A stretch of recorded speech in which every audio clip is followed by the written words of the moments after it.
Assalamualaikum warahmatullahi wabarakatuh. Perkenalkan, nama saya Abdiah Fitriah, NPM 18630950, kelas 4C reguler pagi Banjarmasin. Teman-teman, di sini saya akan menjelaskan tentang algoritma Deep First Search atau bisa juga disebut dengan algoritma DFS untuk memenuhi tugas mata kuliah pemrograman berbasis objek 1. Analisis efisiensi algoritma. Efisiensi algoritma ditinjau dari dua hal, yaitu efisiensi terhadap memori dan efisiensi terhadap waktu dan ruang. Efisiensi waktu, time efficiency, disebut juga dengan kompleksitas waktu yang akan menunjukkan seberapa cepat dalam menjalankan algoritma. Algoritma Deep First Search atau bisa juga disebut dengan algoritma DFS adalah salah satu algoritma yang digunakan untuk pencarian.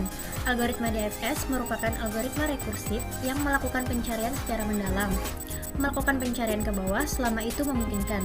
Pencarian ini dilakukan pada suatu simpul dalam setiap level dari yang paling kiri. Jika pada level yang paling dalam solusi masih juga belum ditemukan, maka pencarian dilanjutkan pada simpul sebelah kanan, dan simpul pada bagian kiri dihapus dari memori. Jika pada level yang paling dalam juga tidak ditemukan solusi, maka pencarian dilanjutkan pada level seterusnya hingga ditemukan solusi. Kelebihan dan kekurangan algoritma DFS. Kelebihannya, pemakaian memori lebih sedikit. Jika solusi terdapat pada level paling dalam dan sebelah kiri, maka DFS akan menemukannya dengan cepat. Selain memiliki beberapa kelebihan, algoritma DFS juga memiliki kekurangan. Di antaranya adalah, jika pohon yang dibangkitkan mempunyai level paling dalam, maka tidak akan menjamin ditemukannya solusi. Yang kedua, jika terdapat salah satu solusi yang sama, namun berada pada level yang berbeda, maka pada DFS tidak ada jaminan untuk menemukan solusi yang paling baik. Tahapan-tahapan algoritma DFS. Yang pertama adalah kalimat dan formula. Proses pencarian pada algoritma DFS akan dilakukan pada semua anak yang terlebih dahulu. Sebelum dilakukan pencarian ke node-node selevel, algoritma DFS melakukan perhitungan secara terurut dari urutan terakhir.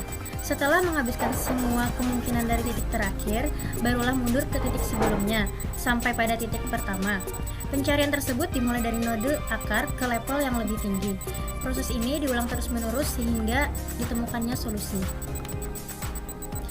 Langkah pengerjaan algoritma DFS.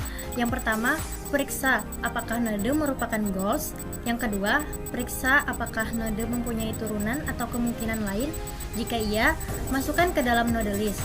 Yang ketiga, jika semua kemungkinan dari node sudah habis, barulah mundur ke titik sebelumnya sampai pada titik pertama. pseudo-code.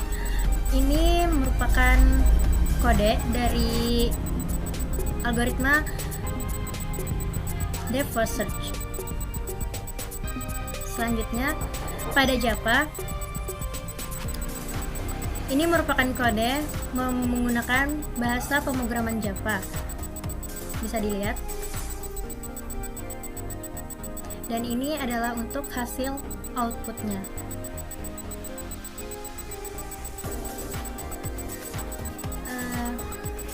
Langsung saja kita bisa melihat pada aplikasi NetBeans. Nah, ini merupakan program aplikasi pencarian angka menggunakan algoritma DFS. Kita di sini menggunakan aplikasi NetBeans dan bahasa pemrograman Java. Jadi bisa dilihat dari awal struktur kodenya.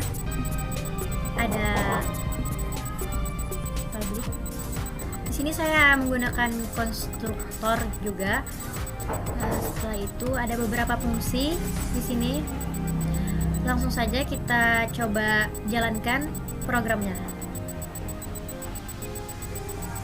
Hasilnya sama seperti pada PowerPoint tadi. Selanjutnya kita coba untuk pencarian 4 kali dan angka yang kita cari angka 2. Coba kita jalankan. Nah, di sini dia dari angka 3, 1, 0, dan 2. Jadi inilah program dari aplikasi NetBeans dengan menggunakan algoritma DFS. Semoga bisa dipahami. Selanjutnya yang keempat itu ada animasi.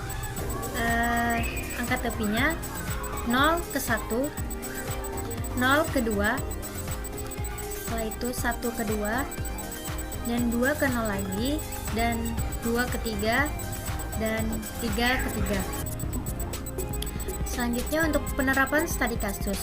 Algoritma DFS dapat melakukan pencarian secara mendalam sehingga mempermudah untuk mencari angka secara acak dan mendalam dengan cepat.